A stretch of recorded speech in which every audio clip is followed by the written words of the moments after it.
There were 3 big trees, and another one here, and I tried to preserve them as they were when I built this church.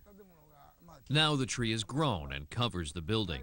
It's not only in Japanese architecture, but nature and architecture have become one here. When the church was built 20 years ago, those trees were still so short, but now they're matching nicely with the building. I always match the natural elements with something artificial. Why is nature such an important facet of your work? We're living on the earth, but now nature is being destroyed by humans. The influence of humans is getting bigger and bigger in this world. There should be a harmony between the artificial world, the natural environment, and human beings. Otherwise, our life won't be sustained. So with this big tree, we're trying to express an impression that we're living on the earth and at the same time coexisting with nature. When you get inside the church, you see the light, and you're able to sense that this church also exists with nature. So through this church, people can realize that they're living within nature. I built this church hoping that it can be a place where people can come together, to unite themselves as one, to think about life, to remember that they live together with nature, and to feel happiness sharing the experience with other people. The preservation of nature is very important to you, and you can certainly see that in your use of natural materials in your work. But we do live in an increasingly industrial, increasingly resource-hungry world. Do you sometimes feel like it's a bit of a pointless battle?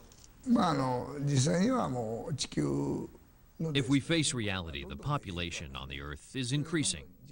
It was 1 billion in 1900. Now it's 6.6 billion, and it could soon be 10 billion people living on this Earth. That means we have 10 times more people on the Earth, and we need more houses and buildings.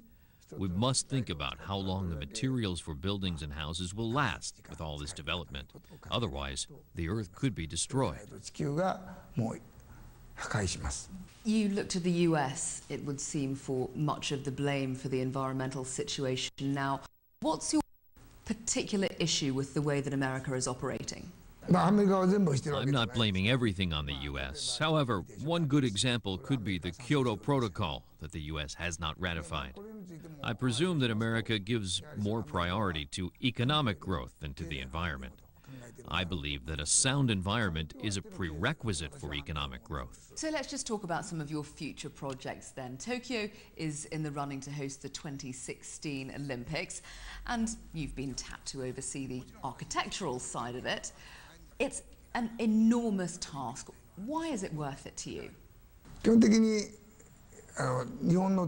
Basically, major cities in Asia, in Japan, China, or South Korea, have been built in admiration of Western cities like Paris or London. Thinking about it, however, cities in Japan or Asia are different from those in Europe, particularly in climate and culture. So I thought about exploring the possibility of building an Asian city or buildings which have the style of the West but suitable to Asian climate and culture. So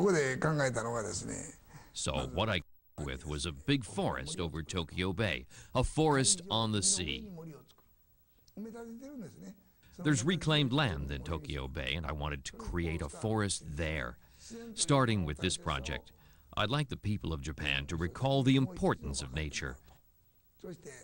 And at the same time, I'd like to change the way of thinking among Japanese people by trying to create a forest connecting the Imperial Palace and the Ministerial District to Omotesando. I'm expecting that it would create a breeze running through the forest. This would make Tokyo a unique city with distinctly Asian features. There's also an earthquake factor, too. We'll build facilities to help us defend ourselves from earthquakes.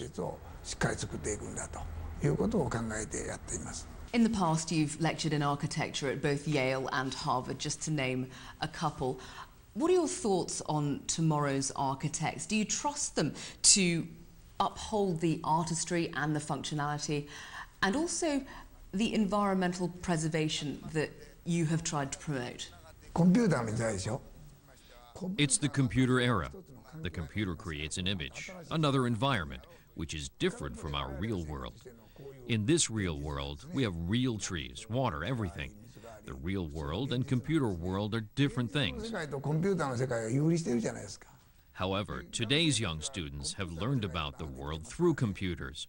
What they need to do now is go out to the real world and experience it in order to create architecture that's rooted in reality. I think it's very difficult. 思っています。 In which case do you then foresee the demise of the world's great architectural projects? だからそれは You can never know about that for sure. The computer can create a completely different world, and so architecture of the future will be very different because of that. In the last 10 years, everything has changed so rapidly, so the field of architecture can create something completely different from what we have. We'll become the architects of the past. Mr. Ando, we very much appreciate you taking the time to speak to us today. And that's it for this edition of our special Talk Asia from Osaka, Japan. Thank you for joining me, Anjali Rao, and the world-renowned architect Tadao Ando. I'll see you again soon.